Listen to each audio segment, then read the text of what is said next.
Hello everyone, welcome to Sri Unique Collections. ఈ రోజు మంచి ఆఫీస్ వేర్ డ్రెస్ తో మీ ముందుకు వచ్చామండి. 3-piece కుర్తీ సెట్ అండి. మంచి ఆలివ్ గ్రీన్ డ్రెస్ అండి. డ్రెస్ అంతా ప్లెయిన్ వస్తుంది, చున్నీ వచ్చి కాంట్రాస్ట్ వస్తుందండి. ఒకసారి క్లియర్ గా చూడండి డీటెయిల్ గా డ్రెస్.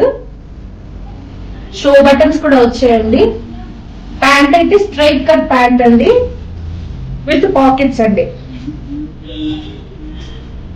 చున్నీ వచ్చి మంచి లెనిన్ క్లాత్. ఒకసారి నేను వేసుకొని చూపిస్తాను. చున్నీ ఎంత హైట్ ఉండే వాళ్ళకి కూడా చాలా బాగుంటదండి విత్ టసల్స్. ఇందులో 2 కలర్స్ ఉన్నాయండి, ఒకటి బ్లాక్, ఇంకోటి ఆలివ్ గ్రీన్. బ్లాక్ కలర్ కూడా ఒకసారి చూపిస్తాను చూడండి. యాజ్ ఇట్ ఈస్ అదే ప్యాటర్న్ లో ఉందో ఇది కూడా అదే ప్యాటర్న్ లో ఉంటదండి. చున్నీ మంచి కాంట్రాస్ట్ చున్నీ విత్ టసల్స్ అండి. ఆఫీస్ వేర్ గోయింగ్ గర్ల్స్ ఎవరైనా ఈజీగా వేర్ చేయొచ్చు. చూడండి మేడం, చున్నీ ఈ విధంగా వస్తుంది. చాలా క్లాసీ లుక్ అండి. చూసారు కదండి 2 డ్రెస్సెస్. కావాలనుకునే వాళ్ళకి కింద డిస్క్రిప్షన్ లో మా వాట్సాప్ నెంబర్స్ ఇస్తామండి. వీడియో కాల్ ఫెసిలిటీ కూడా అవైలబుల్ లో ఉంటుంది. వెంటనే మా టీం రెస్పాండ్ అవుతారండి. Thank you so much.